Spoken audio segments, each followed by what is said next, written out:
विधान भवनामध्ये प्रवेश करणाऱ्या सगळ्या लोकांना थांबवलं गेलेलं आहे। विधान भवनामध्ये काम करणाऱ्या कर्मचाऱ्यांनी बाहेर थांबवल्याची माहिती आहे। विधान भवनाला धमकीचा ईमेल आलेला आहे आणि त्यामुळे विधान भवनाबाहेरून ही आपण दृश्य पाहतोय। सुरक्षेच्या कारणास्तव विधान भवन परिसराचे सगळे दरवाजे बंद केले गेलेले आहेत।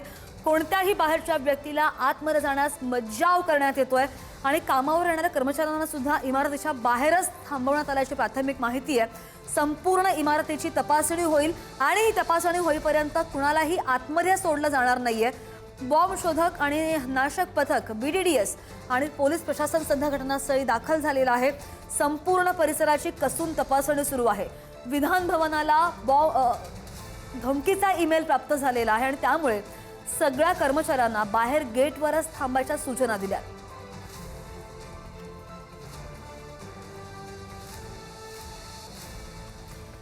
या संदर्भात आणखी जाणून घ्या आमचे प्रतिनिधी पंकज आपल्या सोबत आहेत। पंकज, या ईमेल मध्ये नेमकं काय होतं आणि विधान भवनाच्या बाहेर आता काय परिस्थिती आहे?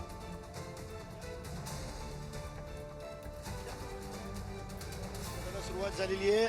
या ईमेल मध्ये जी माहिती होती त्या ईमेल मध्ये मिसाईलनं विधान भवन उडून लावण्याची धमकी जी आहे ती दिली होती। त्या सुरक्षेचे उपाययोजना म्हणून सकाळी 6 वाजल्यापासून सगळी तपासणी जी आहे ती सुरू आहे। यंत्रणा जी आहे ती कार्यान्वित झाली होती। विधान भवनाला एक ईमेल आला, निनावी ईमेल आला आणि या ईमेल मध्ये विधान भवनाला मिसाईलद्वारे उडवून लावण्याची धमकी जी आहे ती देण्यात आली होती। विधिमंडळाचं अधिवेशन सुरू आहे। आता कर्मचाऱ्यांना आतमध्ये योग्य तपासणी करून जी आहे ते सोडायला सुरुवात केली आहे। विधिमंडळाला मिसाईलद्वारे उडवण्याची धमकी जी आहे ती दिली गेली आणि त्याच्यानंतर पूर्ण यंत्रणा श्रद्धा कामाला लागली। आता कर्मचाऱ्यांची पूर्ण तपासणी करून आतमध्ये सोडलं असलं तरी जे बॉम्ब शोधक आणि नाशक पथक आहे BDDS स्क्वॉड जो आहे तो विधान भवनाच्या इमारतीच्या आतमध्ये आहे।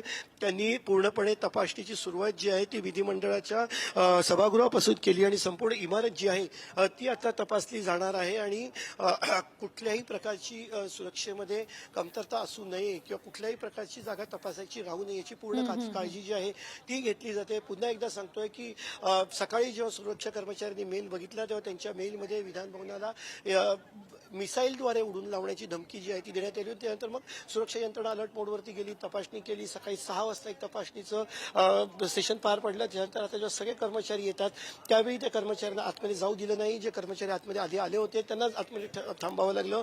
जे माध्यमकर्मी बाहेर होते, मीडियाची लोक, त्यांना बाहेर थांबवलं। जे आतमध्ये होते त्यांना बाहेर जाऊ दिलं नाही आणि आता पूर्णपणे तपासणी जी आहे ती सुरू आहे। कर्मचाऱ्यांना आत सोडायला सुरुवात झालेली आहे। त्यामुळे 10 वाजताची स्पेशल सिटिंग आज होती विधानसभेची, ती थोडीशी पुढे जाईल अशी शक्यता आहे। अगदी पंकज, धन्यवाद दिलेल्या सगळ्या सविस्तर अपडेटसाठी। विधान भवनचे असणारे सुरक्षाकर्मी आणि त्यांचा असणारा जो सुरक्षेचा जो सगळा स्टाफ आहे त्या स्टाफनी त्या संदर्भातली असणारी सगळी प्रक्रिया आहे टेहळणीची आणि पडताळणीची ती केलेली आहे। आता मला वाटतं सिच्युएशन अंडर कंट्रोल येईल हळूहळू। या संदर्भात ह्या काही इव्हिल डिझाईन्स असतात की ज्यांना आता ते शेवटी पोलीस यंत्रणा आणखी ह्या सगळ्या व्यवस्थेनं त्या संदर्भात आता चौकशी करायला पाहिजे।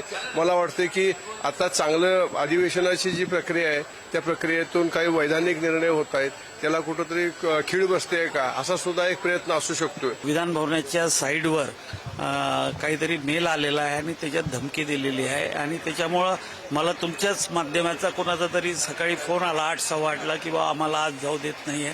त्यावेळेस मी चौकशी केली तर त्यावेळेस मला समजलं की असा मेल आलाय, थ्रेड आलाय आणि विधानसभा अध्यक्ष आणि विधानसभेचे सभापती हे याचे कस्टोडियन असतात विधान भवनाचे।